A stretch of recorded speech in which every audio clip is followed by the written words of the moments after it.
안녕하세요, 여러분. 이번 주 수업부터는 제 얼굴이 나오지 않는 PPT로 여러분께 제공하도록 하겠습니다. 제 얼굴 봐봤자 별로 도움도 안 될 뿐더러, 제 얼굴이 안 나오니까 사이즈가 좀 작아져서 여러분들, 제가 처리하고 업로드하는데 좀 편합니다. 자, 이번 주 공부는 8장 DNA, 유전자의 화학적 본질에 대해서 얘기하도록 하겠습니다. 여러분 뭐 다들 아시겠지만 DNA는 유전 물질을 저장한 분자이죠.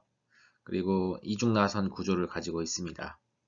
이런 이중나선 구조는 DNA의 정보 저장 또는 DNA 복제, 그러니까 그런 거와 같은 DNA의 모든 기능과 관련이 되어 있습니다.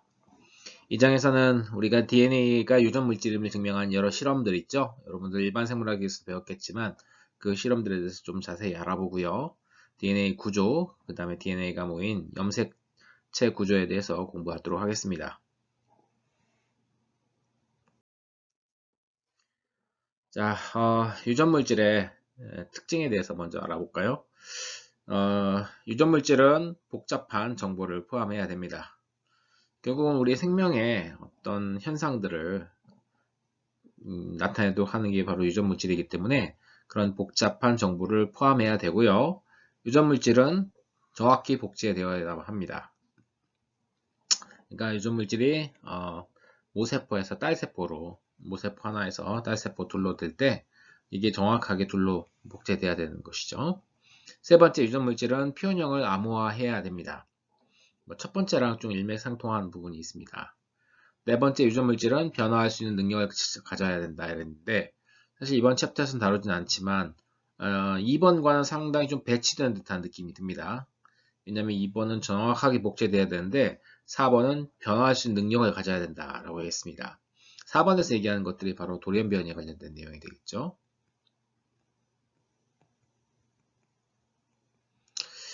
자, 뭐 DNA가 유전 물질이라고 하는 건 여러분 너무 잘 알 겁니다.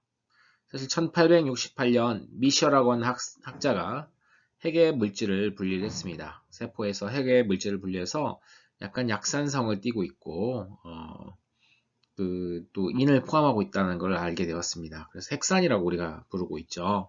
그 다음에 이제 1887년 유전에 관련된 내용이 핵에 들어있을 것이다 라고 봤습니다.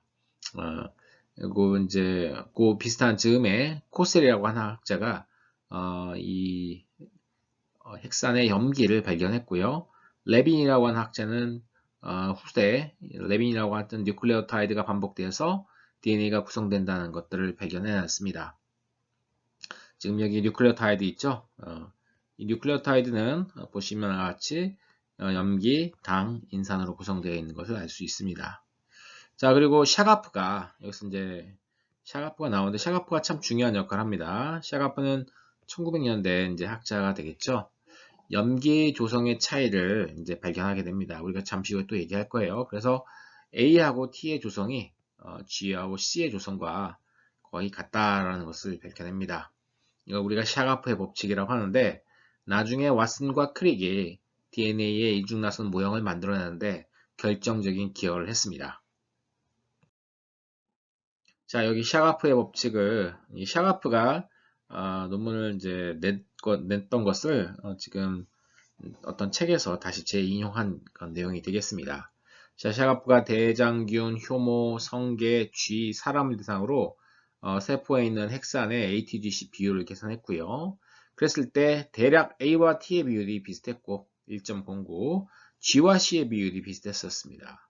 이런 패턴들이 있었고 그래서 자 A의 상반 A 뭐 예를 들어 AG와 TC 각각 퓨린과 피리미딘이죠.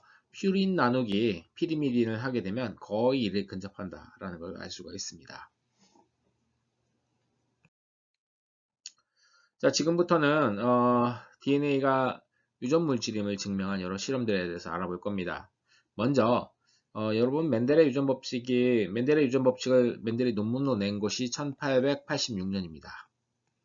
맨델은 이 당시에 아까 뭐 얘기도 했지만 유전 물질이 DNA인 것도 정확하게 알려져 있지 않을 뿐더러 맨델은 그까지 알지는 못했던 것 같습니다.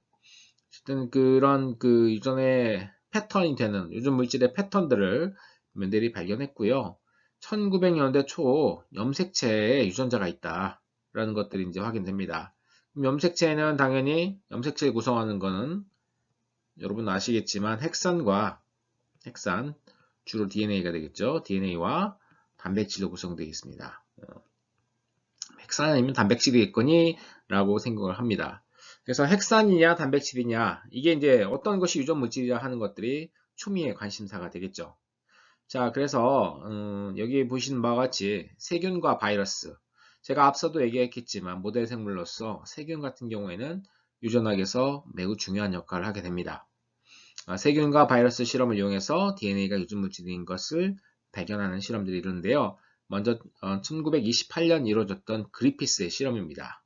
그리피스는 결론적으로 세균의 형질 요소, 형질 전환하는 요소가 뭔가 있다. 그게 뭔가 있다라는 걸 발견한 겁니다. DNA가 유전 물질이라는 걸 발견한 게 아니에요. 먼저 여러분 여기 되게 유명한 실험이죠. S형과 R형균입니다. S형균은 스무드의 약자예요. 여러분 R은 러프의 약자입니다. 이 페리엄 쌍규균을 우리가 배양을 하게 되면요. 배양했을 때 콜로니의 모습이 콜로니 주변이 되게 매끄러운 애들이 S형균이고요. 콜로니 주변이 매끄럽지 않고 이렇게 러프하게 되는 게 R형균입니다. S형균 같은 경우에는 여기 보시는 바와 같이 생쥐에 주입을 했을 때 생쥐를 죽이게 됩니다. 즉 폐렴이 발생해서 생쥐를 죽이게 하는 그런 애들이 되겠죠. 죽은 사체에서 역시 꺼내서 세균을 배양해 봤더니 S형균이 그대로 나왔습니다. R형균은 생균을 죽이지 않습니다. 자, 역시 이 생쥐에 주입했을 때 생쥐가 죽지 않았고요. 나중에 이제 생쥐를 해부해 보기니까 그 안에서 세균이 미검출됩니다. 여러분 아시겠지만 R형균 같은 경우에는 이 세균을 둘러싼 캡슐이 없어서 이 숙주의 면역 체계에 의해서 잘 잡아먹히게 됩니다. 자, 그래서 이제 그리고 이 S형균을 독성 있는 S형균을 열을 가해서 생쥐에 주입했더니 생쥐가 살아 있었고요. 역시 세균이 미검출됩니다. 열을 가하면 생균이 죽는다는 거 여러분 잘 아시죠? 자, 그런데 자, 분명히 죄송합니다. B와 C는 생쥐를 죽지 않게 하는 독성이 없는 애들인데 이 B와 C를 섞어서 생쥐에 주입했더니 생쥐가 죽었습니다. 그리고 죽은 생쥐에 해부를 해봤더니 자, S형균도 나왔고요. R형균도 사실은 나왔습니다. 그래서 자, S형이라고 하는 즉 처음에 여기에 보게 되면 죽은 S형을 넣었기 때문에 R형균이 S형균으로 바뀌게 된 것이죠. 즉 이 R형의 형태가 S형의 형태로 바뀌었다 해서 형질이 전환되었다라고 우리가 얘기합니다. 트랜스포메이션이죠. 트랜스포메이션입니다. 자, form이라고 하는 건 형태죠. 즉 콜로니의 형태가 R타입에서 S타입으로 바뀌었다. 그리고 자, R형균을 S형균으로 바꾼 어떤 물질이 형질 전환 물질이 어디에 들어있었다? 바로 이 죽은 S형균, 삶아서 죽인 S형균 안에 들어있었다라는 것이 이제 여기에 결론이 되겠습니다. 자, 그러면 좀 지나서 그러면 도대체 이 S형균의 어떤 것들이 R형균을 S형균으로 바꿨을까? 그 이제 궁금해했습니다. 자, 에이버리, 맥리오드, 맥카티는 형질 전환 물질을 분리했습니다. 이 S형균에서 뭔가를 분리했어요. 그 농축의 그 뭔가를 여과물질을 했고 이 여과물질을 해보니까 R형균을 S형균으로 바꾼다는 걸 확인했습니다. 그리고 이 여과물질을 분석해보니까 이 안에는 단백질도 있었고요, DNA도 있었고 RNA도 있었습니다. 그럼 도대체 이 세 가지 물질 중에 어떤 것이 과연 형질 전환과 관련이 있을까 궁금해했고 실제로 그 실험을 위해서 RNA를 기능하지 못하게 RNA 분해 요소, 단백질을 분해하지 못하게 단백질 분해 요소, 그 다음에 DNA가 기능하지 못하도록 DNA 분해 요소를 각각 집어넣은 이 추출액을 이 R형 세균과 키웠더니 자 보시는 바와 같이 DNA를 제외한 DNA를 넣었을 경우에는 즉 DNA를 분해한 경우에는 형질 전환이 일어나지 않았고요. DNA를 분해하지 않고 RNA나 단백질을 분해한 경우는 형질 전환을 했습니다. 결론은 자, 형질 전환 물질은 DNA라고 하는 것입니다. 형질 전환이라고 하는 것은 어떤 세균의 특징을 나타내는 것이죠. 그러니까 유전 물질의 어떤 그런 거라고 볼 수 있습니다. 세균의 유전 물질의 기능으로서 DNA가 기능을 한다는 걸 밝히게 된 거죠. 그리고 뭐 사실 이 실험뿐만 아니라 추가적으로 더 했습니다. DNA 분해 요소를 처리했을 때 형질 전환 혈색이 사라진 것뿐만 아니라 자, 여기 DNA와 침전 개수가 이제 동일했고요. 이게 그 다음에 자외선을 흡수한다는 어떤 이 물질의 특성들 추가적인 실험을 해서 나중에 이 DNA가 형질 전환 물질이라는 것을 더 보강을 했습니다. 자, 그런데 이제 아까 지금까지 실험은 그냥 현재 있는 세균의 형질을 바꾸는 거였고요. 그러면은 세대와 세대 사이에서 유전 물질이 전달되는 그런 현상은 이제 밝히지는 못했습니다. 그래서 1952년, 52년이면은 왓슨과 크릭 등이 DNA의 이중나선 구조를 밝히기 전입니다. 그러니까 이때는 이미 DNA가 형질전환 물질이라는 걸 이제 알게 되었죠. 자, 이 허시 체이스가 관심이 있었던 것은 파지의 생활사였습니다. 파지의 생활사에 관심이 있었고요. 박테리오 파지는 이렇게 생긴 세균을 숙주로 하는, 특히 대장균을 숙주로 하는 세균 세균을 숙주로 하는 바이러스가 되겠죠. 이 바이러스입니다. 이 바이러스는 두 가지 구성 물질로 되어 있습니다. 파지는 보통 DNA와 단백질로 구성이 되어 있는데요. 도대체 이들의 생활사에서 그 다음 세대에 나타나는 것이 무엇이냐? 엄밀히 뭐 그냥 좀 더 간단히 얘기하면 얘들의 생활사가 대충 알려져 있지만 무엇이 들어간지 몰랐어요. 숙주세포 안으로. 단백질이 영향을 미칠지 DNA가 영향을 미칠지 너무 여러분 뭐 잘 아시는 바와 같이 뭐 DNA가 영향을 미친다는 게 밝혀졌죠. 실험은 좀 다음 페이지에 설명하고요. 파지 DNA가 그 이후에 알려진 이제 파지 DNA 생활사를 보게 되면 파지의 생활사를 보게 되면 박테리오 파지가 세포 표면에 닿게 되면 자기의 염색체를 주입합니다. 숙주세포로. 그러면 숙주세포에 있는 세균 염색체를 분해하고 자신을 증식시킨 후 자신이 갖고 있던 유전자로서 파지 단백질 껍데기를 만들고요. 이 안에서 단백질 껍데기와 핵산을 조립해서 그 다음 세대의 파지를 만들어서 세포를 터뜨린다 라고 하는 것이 파지의 박테리오 파지 T2의 생활사가 되겠습니다. 자, 그러면 이 방금 전에 봤던 이 허쉬와 체이스가 하려고 했던 실험은 무엇이냐? 바로 파지의 생활사에서 DNA와 단백질들이 어떤 게 유전되는 것인지 확인해 보려고 했습니다. 그래서 이 사람들은 이 파지를 배양된 배지를 S35가 들어있는 배지와 P32가 들어있는 배지에서 각각 배양합니다. 그러면은 자 S 같은 경우, 황 같은 경우에는 염기, 당, 인산으로 구성된 DNA는 존재하지 않습니다. DNA는 없고 단백질의 시스테인 같은 경우에는 황을 가지고 있죠. 단백질에 있는 구조입니다. 자, 인 같은 경우에는 DNA만 있죠. DNA는 있고 단백질은 없는 구조입니다. 그러니까 아주 적당하게 잘 잡은 것이죠. 그래서 자, 이렇게 해서 S35에 키운 것들은 파지의 껍데기 단백질이 이제 방사성 동위원소로 레이블이 됐을 거고요. P32에 키운 것은요, DNA가 방사성 동위원소로 표시되었을 것입니다. 자, 이것들을 세균인 곳에 같이 넣어서 키우고요. 그 다음에 적당한 시간에 믹서를 이용하게 되면요. 자, 이 파지에 붙었던 것을 떨어뜨리게 됩니다. 떨어뜨리게 되는데, 자, 믹서를 떨어뜨렸을 때, 자, 단백질을 S35로 했을 때는 단백질이 상층하게 나왔고요. DNA 같은 경우에는 자, 여기 가라앉은 침전물에 있었습니다. 그 얘기는 뭐냐면 이 침전물은 세균 세포인데요. 이 세균 세포 안에 P32로 레이블된 DNA 구조가 들어있다는 얘기죠. 그렇죠.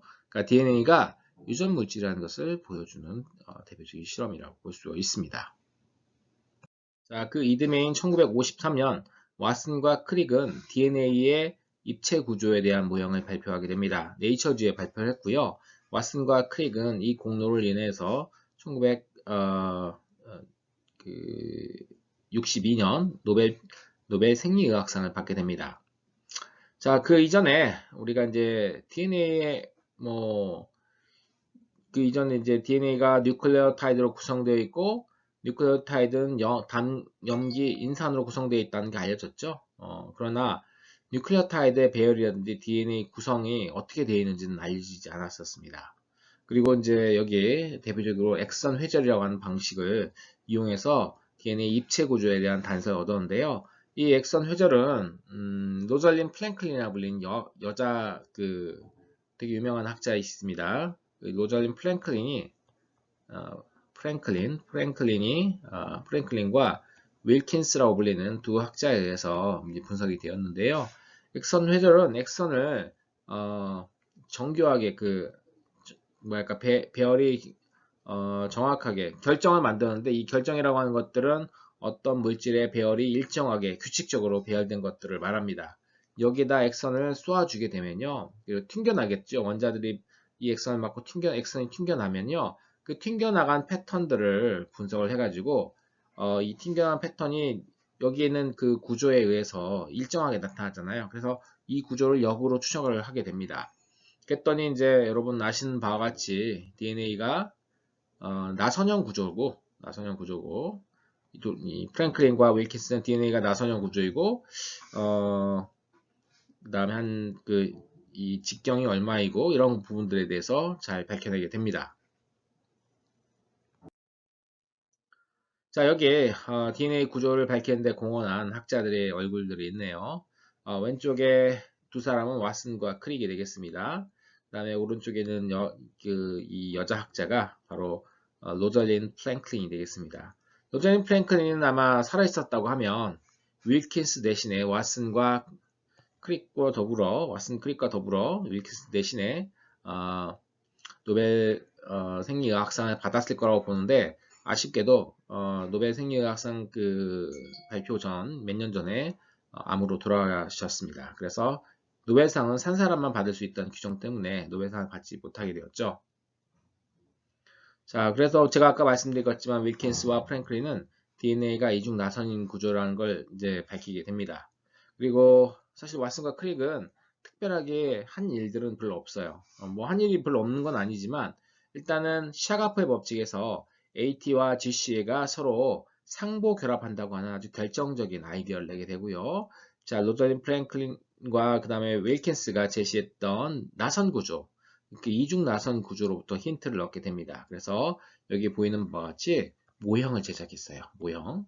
그래서 그 모형을 제작했고, 이 모형으로부터 DNA 복제가 어떻게 될 것이다 라고 하는 어떤 그 잠정적인 설명까지 하게 됩니다.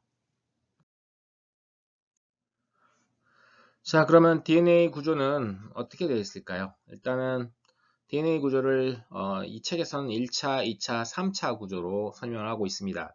단백질의 1차, 2차, 3차 구조와는 좀 다르니까 여러분 줄 구분해 주시기 바랍니다. 먼저 1차 구조는 뉴클레오타이드들의 결합을 얘기를 합니다. 1차 구조는요. 그래서 여기 보시는 뉴클레오타이드, 염기, 당, 인산과 같은 구조로 이루어져 있고요. 이런 뉴클레오타이드의 당은 여러분 아시는 리보스와 디옥시리보스로 구성되어 있는데, DNA는 디옥시리보스로 구성되어 있죠. 그래서 보통 이 5탄당, 탄소 5개짜리 당의 탄소 번호를 1번부터 2번, 3번, 4번, 5번을 하는데, 이쪽에 염기에도 탄소가 있기 때문에 그 탄소와 구분하기 위해서 프라임이라고 하는 번호를 붙이게 됩니다. 즉 1', 2', 3', 4', 5'은 5탄당에 있는 탄소의 번호를 얘기합니다. 자, 디옥시리보스와 리보스의 차이는요. 자, 디옥시리보스는 2번, 2'에 붙어있는 이게 OH가 아니라 H입니다. 여기보다 탄소가 하나 적기 때문에 디옥시라는 표현을 쓰게 됩니다. 자, 그리고 여러분들이 잘 아시겠지만 여기 3번 탄소와 5번 탄소에 붙어있던 이 OH들이 중요한 역할을 하게 됩니다. 이 OH들이 중요한 역할을, 애들의 중합체를 형성할 때요. 그러니까 이 염기당 인산이 이 중합체 형성할 때 여기서도 인산기를 형성하게 됩니다. 그래서 여기 지금 염기당 인산을 할 때 이어지는 그런 구조를 형성하게 됩니다. 자, 2차 구조 설명을 해야겠네요. 2차 구조는 DNA 입체 구조, 우리가 알고 있는 나선형 구조를 우리가 2차 구조라고 하고요. 3차 구조는 이 챕터의 뒷부분에 다룰 염색체로 복잡하게 배열되어 포장된 구조를 얘기합니다. 뭐 꼬인 구조들, 그런 것들 있죠. 염색체, 염색질 이런 구조들을 우리가 3차 구조라고 얘기를 합니다. 자, 여기 지금 질소를 하면 염기들의 구조에 대해서 얘기가 있죠. 여러분, 자, 염기에 있는 탄소 번호들은 그냥 프라임을 붙이지 않고 1번부터 쭉 번호를 붙이게 되어 있습니다. 퓨린과 피리미딘이 기본적인 두 가지 염기의 종류를 대변하는데요. 퓨린은 육각형 링 구조와 오각형 링 구조가 합쳐진 두 개의 링 구조고요. 피리미딘은 육각형 링 구조 하나짜리가 되겠습니다. 그래서 DNA 그 다음에 RNA를 상관없이 아데닌과 구아닌, 사이토신 같은 경우에는 각각 퓨린, 피리미딘이 있고요. DNA는 여기 보시는 타이민, 그 다음에 RNA는 유라실, 타이민 대신 유라실 있는 구조가 되었습니다. 자, 여기 보시는 것들은 뉴클레오타이드들이 되겠죠. 여기서 D는 스몰 D는 데옥시리보스를 얘기를 합니다. 디옥시리보스. 그 다음에 이게 없으면 AMP 뭐 이렇게 되어 있으면은 이거는 그냥 RNA로 구성된 겁니다. 그래서 디옥시 아데노신 5' 1인산 이게 이제 정확하게 DAMP의 이름이 되겠죠. 그래서 이제 자, 5' 탄소에 인산기가 이제 하나 딱 붙어 있는 구조가 되겠습니다. 여기 인산기가 두 개 있으면 여러분 알고 있지만 DATP가 되겠죠. DATP가 되겠습니다. 그냥 ATP는 여기 그냥 ATP는 그냥 ATP는 여기가 리보스로 구성되어 있는 구조가 되겠습니다. 자, 이렇게 DNA의 뉴클레오타이드는 4종류로 구성되어 있다. 우리가 이들을 합쳐서 DNTP라고 표현합니다. DNTP. 이 N에는 A, T, G, C가 다 포함되는 것이죠. 자, DNA 염기와 뉴클레오사이드, 제가 뉴클레오타이드 사이드 설명은 하지 않았는데 인산을 뺀 나머지 염기 플러스 당을 뉴클레오사이드라고 얘기를 합니다. 이것들의 명칭들을 얘기하고 있고요. 염기가 A일 때 예를 들어 뉴클레오타이드는 디옥시 아데노신 5' 1인산이 되겠습니다. 뉴클레오타이드 기에는 아까 봤던 것처럼 DAMP가 되겠고요. 뉴클레오사이드는 1인산 부분이 빠져 있죠. 그러니까 디옥시 아데노신. 그 다음에 뉴클레오사이드 기호는 DA. 뒤에 MP가 빠져 있습니다. 모노 포스페이트가 빠져 있기 때문에 DA 이런 식으로 표시하게 하면 됩니다. 마찬가지로 구아닌과 타이민, 사이토신도 그렇게 표시를 하면 됩니다. 자, 여기에 폴리뉴클레오타이드 가닥들이 이제 그림에 보이게 있습니다. 왼쪽은 DNA 폴리뉴클레오타이드, 오른쪽은 RNA 폴리뉴클레오타이드인데요. 일단 폴리뉴클레오타이드는 인산 디에스터 결합으로 연결되어 있습니다. 자, 염기, 당, 인산으로 되어 있는데요. 자, 그 다음 염기, 당, 인산과는 자, 여기 3'과 그 다음에 5' 사이에 인산기가 들어있고 사실 인산이 가운데 인이 있고 5로 되어 있기 때문에 이게 에스터 결합이죠. 에스터 결합이기 때문에 우리가 에스터 결합이 두 개 있다 해서 디에스터 결합이라고 합니다. 인산 디에스터 결합으로 여기 인산당, 인산당이 교대로 되는 이런 뼈대를 형성하게 있습니다. 그리고 이 합성되는 방향은요 항상 5'에서 여기 이쪽에 붙진 않습니다. 이쪽에 새롭게 붙어요. 3' 쪽으로. 그래서 5'에서 3' 쪽으로 계속 이어져 나가는 형태고요. 반대쪽 같은 경우에는 지금 보시는 바와 같이 반대쪽 같은 경우에는 여기가 5', 3'입니다. 즉 5'대 3' 이쪽, 5'대 3' 이쪽 해가지고 서로 반대쪽인 평형이다 해서 우리가 역평형 구조라고 합니다.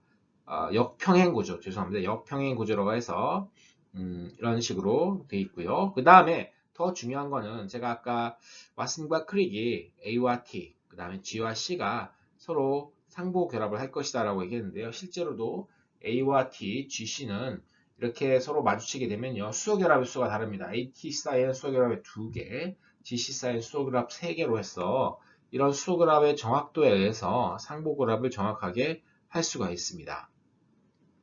자, 이런 상보결합을 한다. 이거는 이 DNA의 속성, 핵산의 속성에서 너무너무 중요한 사실이 되겠습니다.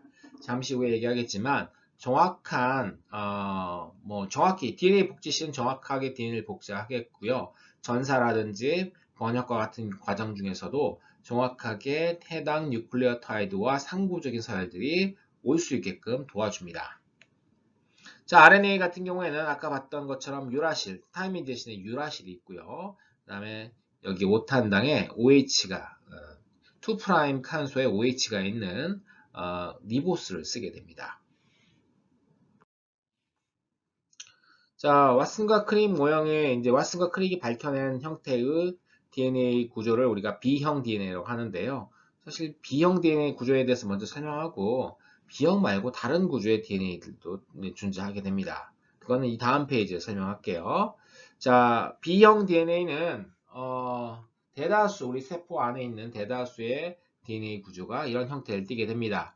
어떤 상황에서 주로 나오냐면요. 주로 수분이 충분한 상황이고요.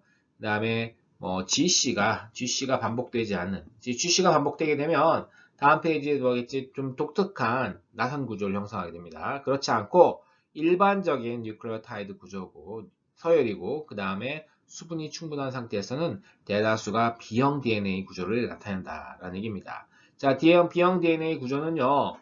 오른쪽 회전 나선입니다. 이게 무슨 얘기냐? 여러분이 여기다 눈을 대요. 눈을 대고 DNA가 멀어지는 걸 보십시오. 이렇게 멀어지죠? 이렇게 딱 보게 되면 방향이 시계 방향으로 하게 됩니다. 시계 방향. 저 멀어질 때 방향이 시계 방향으로 뺑글뺑글 돌면서 멀어진다라고 해서 이런 경우는 우리가 오른쪽 회전이라고 하고요. 반대로 반시계 방향으로 멀어지는 경우를 우리가 왼쪽 회전 나선이라고 얘기를 합니다. 그래서 오른쪽 회전 나선으로 가게 되겠고요. 그 다음에 로잘린 플랭클린이 발견했지만 여기 얘들의 염기당 인산이 10바퀴를 돌게 되면 한 바퀴를 다 돌게 됩니다. 그래서 그 길이가 3.4 나노미터가 되겠고요. 그 다음에 이 DNA의 중간 직경이 2 나노미터 정도가 되겠습니다. 즉 하나의 뉴클레오타이드 염기쌍과 염기쌍 사이의 거리는 여기 보시는 바와 같이 0.34 나노미터가 되는 매우 작은 구조라는 걸 알 수가 있습니다. 그리고 역평행 구조라고 했죠. 5'의 포스페이트 인산 말단이 있고요. 3'의 OH 말단이 있습니다. 반대로 여기는 인산, 저쪽에는 OH. 그래서 역평행 상태로 되어 있다라는 것이고요. 자, 이들을 공간 체험 모형으로 보게 되면요. 보시는 바와 같이 여기가 넓은 홈이 있고요. 좁은 홈이 있습니다. 넓은 홈과 좁은 홈, 넓은 홈과 좁은 홈이 교대로 반복되는 형태가 나타나게 되고요. 이런 넓은 홈과 좁은 홈은 나중에 이제 단백질 결합, DNA 결합 단백질들이 여기 이 홈에 쏙 맞게 들어가게 되겠고요. 이 홈에 있는 염기에 접근할 수 있습니다. 그래서 자기에 해당하는 염기 서열과 들어맞는 곳에 이 DNA 바인딩 프로테인이 DNA 결합 단백질들이 결합할 수 있게끔 됩니다. 네, 여기서는 이제 B형 말고 다른 형태의 DNA 구조에 대해서 살펴보도록 하겠습니다. 아까 B형이 수분이 많았을 때 그리고 G와 C가 반복되는 그런 특별한 서열이 아닌 경우 보통 대부분의 세포에 있는 DNA는 B형의 구조를 나타낸다고 얘기했습니다. 그러면 수분이 없었을 때는 어떻게 되느냐? 수분이 거의 없게 되면요. 여기 왼쪽에 보이는 A형의 DNA 구조를 갖게 됩니다. A형의 구조는 이 B형보다 더 넓고 그 다음에 짧은 구조를 갖게 됩니다. 그 다음에 이제 GC가 반복되는 서열들 같은 경우 있지 않습니까? GC가 반복되는 서열 같은 경우에는 오른쪽에 있는 G형과 같은 형태가 나타납니다. G형은 자 지금 A형과 A형, B형이 오른쪽 나선인 거에 비해서 얘는 왼쪽으로 가는 나선이 되겠습니다. 왼쪽으로 가는 나선이고 좀 더 길쭉한 형태를 나타내고 있죠. 보통 G형의 어떤 그런 구조가 왜 나타나는지에 대해서는 사람들이 정확하게 밝혀진 건 없지만 보통 유전자 발현과 관계가 있을 거라고 생각하고 있습니다. 자, DNA 구조의 의미에 대해서 살펴보도록 하죠. 자, DNA 유전물질의 특징을 한 번 더 우리가 상기시켜 보면요. 이 DNA 구조가 이런 유전물질이 가져야 될 특징들을 다 포함하고 있다는 것입니다. 자, 복잡한 정보를 포함해야 된다. 자, DNA 구조에는 엄청난 정보를 저장할 수 있는 형태가 되어 있죠. 여러분, 염기야, ATGC 이 네 가지로서 굉장히 이 네 가지의 조합으로서 엄청나게 많은 정보들을 여기에 담을 수가 있습니다. 그 다음에 유전물질은 정확하게 복제되어야 된다고 했는데요. DNA 두 가닥이 풀어지면서 또 새로운 DNA 두 가닥이 이제 단일 가닥으로 되고 거기에 상보적인 서열이 되죠. 그러면서 복제가 완료됐을 때는 이 두 가닥이 완전히 동일한 어떤 그 DNA가 되겠습니다. 그래서 이 DNA 상보성의 원리 이것들이 이제 유전물질 정확하게 복제해야 된다는 어떤 특징에 부합된다고 볼 수가 있겠죠. 세 번째, 유전물질은 표현형을 암호화해야 된다고 했는데, 여러분 표현형을 유전물질에 담아있는, 즉 DNA에 담겨있는 뉴클레오타이드 정보가 RNA를 거쳐서 DNA에서 RNA를 거쳐서 단백질이 되어가는 과정들이 있습니다. 이건 이제 왓슨과 크릭 중에 크릭이 유전자의 정보가 이렇게 지금 흘러간다 해서 우리가 이거를 중심 원리, 센트럴 도그마라고 얘기를 합니다. 그리고 DNA에서 RNA가 만들어진 과정과 RNA에서 단백질을 만들어내는 과정에서 이때 이제 tRNA가 들어가죠. tRNA는 아미노아실 tRNA 같은 경우에 자기에 해당하는 아미노산을 갖고 옵니다. DNA에서 RNA가 만들어진 과정도 DNA의 상보성인 원리, 상보성 원리가 들어가고요.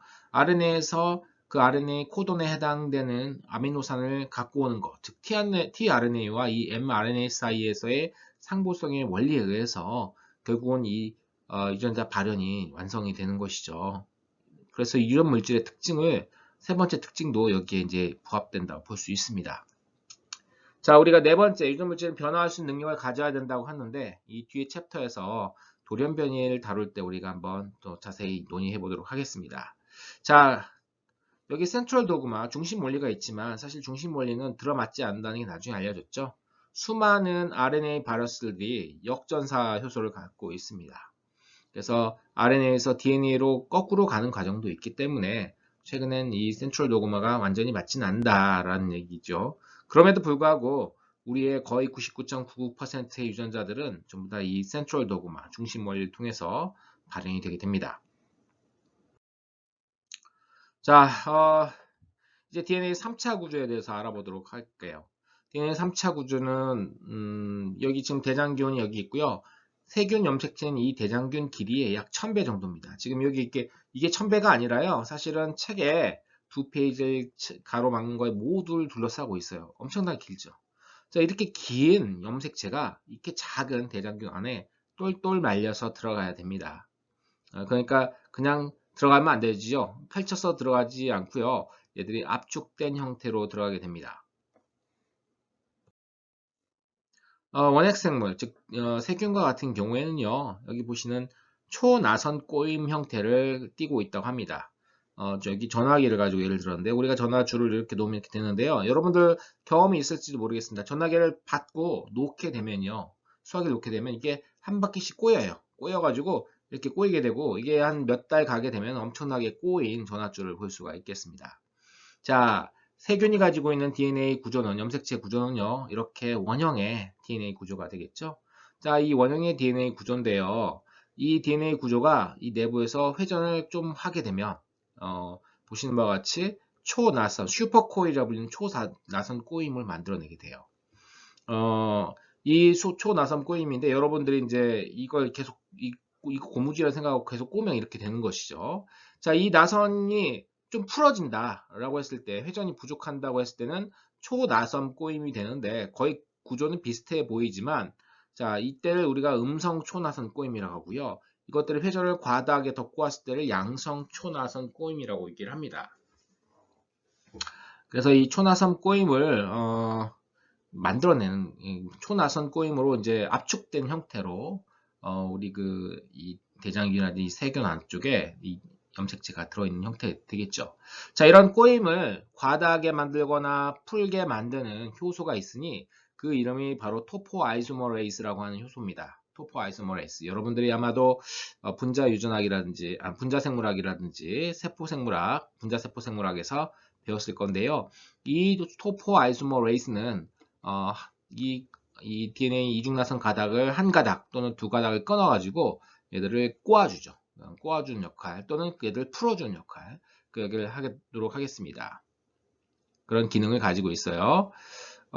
세포 내 대부분의 DNA는 음성 초나선 꼬임으로 보통 들어가 있다고 합니다. 일단 이렇게 음성 초나선 꼬임으로 되어 있는 이유는 쉽게 복제 전사시 두 가닥이 쉽게 분리가 될 수 있고요. 이렇게 음성 초나선 꼬임으로 되어 있으니까 압축돼서 들어가 있는 형태가 될 수 있겠죠. 더 작은 공간에 꾸겨 넣을 수 있는 구조가 되기 때문에 그렇습니다. 자, 거기에다가 초나선 꼬임만 있는 게 아니라 지금 히스톤과 비슷한 단백질들이 세균에도 있어가지고, 자, 여기 이런 이 단백질의 DNA 루프가 있고 이 기저 부분에서 얘들을 묶어주는 그런 역할을 하게 됩니다. 그래서 조금 더 압축된 구조를 만들 수 있다. 그리고 그런 압축된 구조로서 세균의 가운데 이제 세포질에 DNA가 있는 영역인 핵양체를 형성하게 되게 됩니다. 자, 진핵세포에 대해서 알아볼까요? 진핵세포 염색체는 우리가 진핵세포 염색체는 사실은 우리가 염색체, 중기에 보이는 이 중기 염색체만 염색체라고 하는데 사실은 염색체는 그냥 이 중기 염색체 풀어진 상태도 염색체라고 얘기합니다. 중기 염색체를 초고도로 압축된, 응축된 염색체라고 얘기를 해야 합니다. 염색체는 일단은 응축된 구조예요. 응축된 구조고 간기에도 응축된 구조를 유지하게 됩니다. 또 세포 분열 때는 여기 보시는 바와 같이 중기 염색체, 즉 엄청나게 극단적으로 응축된 구조를 형성해서 쉽게 염색체들을 수송할 수 있도록 하게 됩니다. 염색체 구조는 굉장히 다이나믹한 구조로서 쉽게 변동이 되어요. 자, 그 얘기는 잠시 후에 좀 더 얘기해 보고요. 그래서 우리가 염색질 이렇게 돼 있는데 염색질이라고 하는 것은 세포 이 DNA와 단백질의 복합체를 이제 우리가 염색질이라고 얘기합니다. 염색질이 이제 곧 염색체로 이렇게 모이게 되겠죠. 자, 염색질에는 진정 염색질과 이질 염색질 두 가지로 구성이 되는데요. 응축이 좀 덜 된 것들이 진정, 응축이 많이 된 것들이 이질 염색질이 되겠습니다. 이질 염색질은 주로 동원체라든지 텔로미어 이런 것 특수한 부위에 존재를 합니다. 하지만 진정 염색질은 대부분 이 부위를 제외한 나머지 부위인데요. 여기에는 유전자들이 주로 많이 있죠. 유전자들이 많이 있고 유전자의 발현들이 일어나게 되는 부분들이 많이 있습니다. 하지만 이질 염색체 부위에는 유전자가 거의 없고 반복서열들이 많습니다.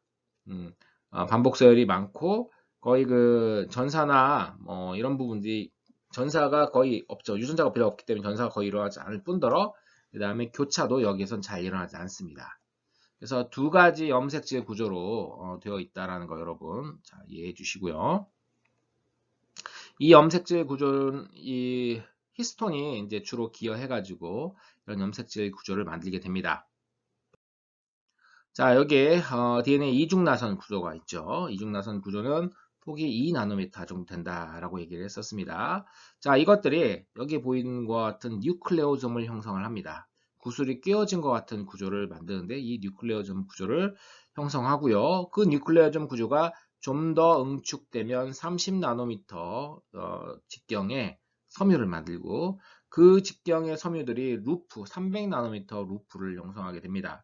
그리고 300나노미터 루프들이 이제 모여가지고 좀 더 응축되면 그 250나노미터 폭 섬유를 만들고 이것들이 이제 700나노미터의 염색 분체를 형성하게 됩니다. 그래서 염색 분체를 형성하는 이런 구조로 되어 있고요. 그러니까 평소에 이질 염색질, 진정 염색질 같은 경우에는 보통 이런 구조로 존재한다고 보시면 되겠습니다, 여러분. 자, 구슬이 끼워진 구조고, 이 구슬 끼워진 구조에서 우리가 뉴클레오즘을 찾을 때 어떻게 했냐면 이 핵산 가수분해 효소를 처리를 했습니다.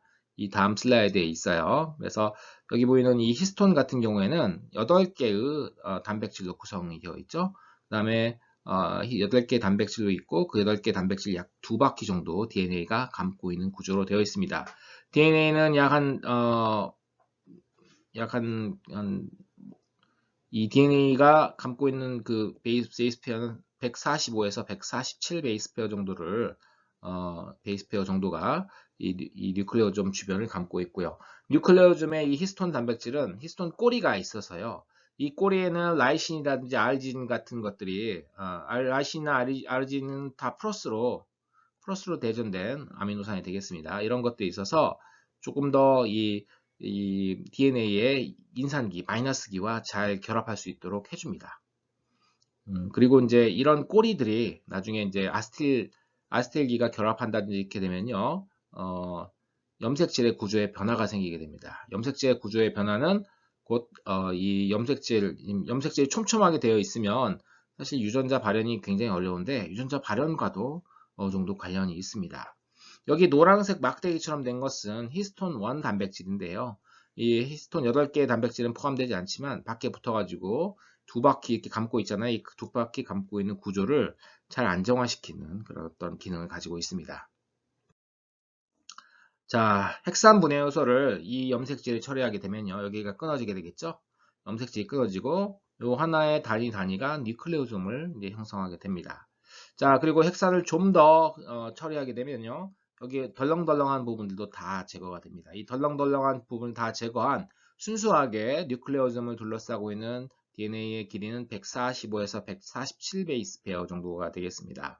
그리고 뉴클레오즘은 이 덜렁한 부분까지 포함시키면 약 한 200 베이스 페어 정도를 200 베이스 페어 정도가 뉴클레오즘을 형성하게 되어 있어요.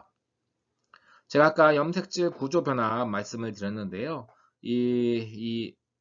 여기에 이 히스톤 구조에 이렇게 꼬리 부분이 나와 있다고 했죠.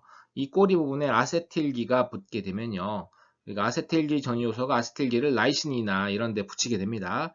붙이게 되면 일단 전하가 바뀌어요. 전하가 바뀌고 전하가 바뀌면 이 여기 지금 이 응축된 염색질 구조가 좀 풀어진 형태를 나타내게 됩니다.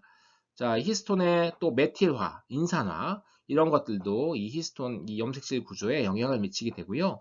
DNA의 메틸화, 이건 히스톤의 단백질의 메틸화, DNA 단백질의 메틸화는 다릅니다. DNA 메틸화도 역시 염색질 구조를 바뀌게 돼서 결국은 유전자 발현을 변화시키게 되는 그런 현상이 나타나게 됩니다. 자, 그래서 이렇게 DNA 서열 변화가 아닌 그런 이런 염색질이나 DNA에 생기는 이런 변화들이 그 다음 세대도 이제 유전될 수 있거든요. 그래서 이런 것들 우리가 후성적 변화라고 합니다. 후성 유전적 변화라고 하고요. 이런 후성 유전적 변화는 다음 세대에 전달될 가능성이 매우 높습니다. 그래서 그런 걸 연구하는 걸 우리가 후성 유전학이라고 하고요. 후성 유전학은 상당히 좀 많은 연구가 되고 있는 분야이기도 합니다. 여기 보이는 이 아구티 좌위에서 이 아구티는 이 쥐의 털 색깔을 결정한 유전자인데요. 여기에 이제 이 메틸화 정도가 어느 정도 되느냐에 따라서 같은 유전자도 이렇게 다양한 색 변화를 나타낼 수 있어서 이거는 유전자 서열로서는 설명이 되지 않습니다. 이건 후성 유전학적 변화로 설명이 되고요. 이 후성 유전적 변화는 또 주변 환경과도 관련이 되어 있습니다. 그래서 상당히 흥미로운 분야이기도 해요. 자, 염색체 이 말단 부분, 그 다음에 염색체 중간 부분. 우리가 여기를 센트로미어 동원체라고 얘기하고죠. 그 다음에 여기는 텔로미어 말단 소체라고도 얘기합니다. 자, 이 부분들은 좀 특수하고 그렇죠. 제가 아까 말씀드린 것처럼 이 부분들 이질 염색질로 구성되어 있습니다. 굉장히 촘촘하게 이게 메어져 있어요. 자, 염색체는 뭐 이런 특히 이 말단 소체 같은 경우에는 이 염색체 구조를 안정화시키는 아주 중요한 기여를 하게 됩니다. 동원체도 역시 마찬가지가 되겠고요. 동원체의 특성은 이 동원체는 방추사가 달라붙는 부위가 되죠. 방추사 부착점이 있는 그런 부위가 있는데요. 수십만 개의 염기쌍으로 구성되어 있습니다. 이질 염색질 구조인데, 예, 특이하게 동원체의 서열들은 이 위에 있는, 위나 아래에 있는 텔로미어와 다르게 반복 서열로 되어 있지는 않습니다. 반복 서열로 되어 있지 않고, 염색질 구조도 여기 이 동원체 부위는 이 히스톤 3가 H3가 변형된 CENH3 형태를 가지고 있어요. 얘가 이제 약간 변형된 구조죠. 이런 변형된 구조로 인해서 이런 후성유전적 변화로 인해서 이 동원체로서 기능하지 않을까라고 추측을 하고 있습니다. 자, 여기 이 그림에서 주로 나와 있는 건 텔로미어 부분입니다. 텔로미어. 이 텔로미어 부분은 염색체를 안정시키는 역할을 하죠. 여러분들이 들어봤는지 모르겠지만 텔로미어 길이가 짧아지면 짧아질수록 그 세포의 수명은 점점 줄어들게 됩니다. 일반적인 체세포는요, 우리 사람의 체세포 같은 경우에는 이 텔로미어가 세포 분열할 때마다 짧아지게 됩니다. 여기 지금 보시게 되면 이 부분이 합성이 안 되죠. 여기에 이 DNA 중합효소가 결합할 수 있는 부위가 없어요. 그렇기 때문에 이런 남은 짜투리 단일 가닥이 있는데 이 단일 가닥이 잘리다 보니까 없어지게 됩니다. 물론 이 길이를 느리게 되는 부분에 대해서는 그 뒤쪽에서 우리가 이 효소, 이 말단 텔로머레이즈라고 하는 효소를 이용해서 된다고 하는데, 그 텔로머레이즈는 일반적인 체세포에서는 발현이 되지 않고요. 생식 계열 세포, 즉 정자나 난자를 만든 세포에서만 유지가 됩니다. 자, 여기에 돌출된 단일 가닥 서열 그렇다고 다 없어지진 않고요. 대다수가 이렇게 중간에 구안이만 여기 보시게 되면 이 염색체 내에서 루프를 형성합니다. T 루프라고 하는데, 이 단일 가닥이 여기에 이 이중 가닥을 벌리고 자기가 여기 결합해가지고 안정적인 구조를 형성합니다. 또는 이 단일 가닥이 지금 염색체가 지금 이 염색체도 끝이 이렇게 돼 있고 또 다른 염색체도 이렇게 다 나와 있잖아요. 이렇게. 그러니까 이게 1번 염색체, 이게 2번 염색체를 다 이렇게 들게 되면 서열이 비슷하니까 얘가 이렇게 결합할 수가 있어요. 즉 1번, 2번이 딱 붙어가지고 1번 더하기 2번 염색체가 될 수 있는데, 이렇게 되면 곤란하죠. 이렇게 되면 곤란하기 때문에 여기에 돌출된 단일 가닥에 붙는 단백질들이 있습니다. 책에서는 쉘터린이라고 불리는 단백질을 소개하고 있는데요. 이 쉘터린 단백질 복합체가 결합을 해서 다른 염색체와 결합을 막습니다. 다른 염색체와 결합을 막아가지고 이 텔로미어의 구조를 안정화시키는 그런 역할을 하게 됩니다. 자, 우리 생물에서 C값이라고 하는 것이 있는데, 이 C값은요, 세포당 가지고 있는 DNA 양이 되겠습니다. 당연히 원핵생물, 바이러스보다는 원핵생물이 DNA 양이 훨씬 더 많고요. 원핵생물보다는 진핵생물이 더 많을 겁니다. 점점 많아지는데, 자, 진핵생물 내에서는 이 C값이 진핵생물의 구조의 원래 유전자가 많으면 당연히 C값이 많겠지만, 사실 진핵생물 같은 경우는 유전자가 거기서 거기입니다. 사람 같은 경우에는 유전자 여러분 한 2만 개 있는 거 아시죠? 2만 1000개 정도. 옥수수가 사람보다 유전자가 많느냐? 도롱뇽이 사람보다 유전자가 많느냐? 도롱뇽 같은 경우에는 사람보다 얼마나 더 많은 건가요? 어마어마하게 많죠. 100배 넘는, 200배가 넘는 그런 이 DNA를 가지고 있는데, 도롱뇽이 그렇다고 사람보다 유전자가 200배가 많느냐? 그렇지 않습니다. 그래서 이 C값의 역설이라고 하는 게 있어요. 원래 C값은 가지고 있는 유전자의 수를 반영해야 되는데, 자, 진핵생물 사이에서는 그런 것이 안 맞습니다. 기능의 차이는 별로 없는 것 같은데 이 C값의 차이가 굉장히 많이 나는데, 이런 걸 우리가 C값 역설이라고 얘기를 합니다. 그래서 C값 역설이 이렇게 나타나게 되죠. 자, C값 역설이 왜 나타나느냐? 바로 유전자, 그러니까 코딩, 그 아모아 유전자나 뭐 이런 유전자와 상관없는 다른 부위들, 그러니까 뭐 반복서열 같은 것들이 굉장히 많기 때문에 나타나게 됩니다. 그래서 그것들을 우리가 크게 우리가 염색체를 구성하는 여러 가지 서열들을 구분해 보면요, 특히 서열 DNA는요, 그냥 우리가 알고 있는 대다수의 한 카피짜리 유전자들을 얘기합니다. 이런 것들을. 그 다음에 중간 수준 반복 서열들은요, 중간 수준 반복 서열은 약 한 150에서 300 베이스 페어의 서열이 수천 번 반복되는 거로서 주로 여기 rRNA라든지 tRNA도 중간 서열 중간 수준 반복 서열에 해당됩니다. 그 다음에 직렬 반복 서열이라고 해가지고 미니 새틀라이트나 마이크로 새틀라이트 이런 것들이 여기에도 해당이 됩니다. 새틀라이트는 뭐 참고로 위성 그런 뜻이 되겠죠.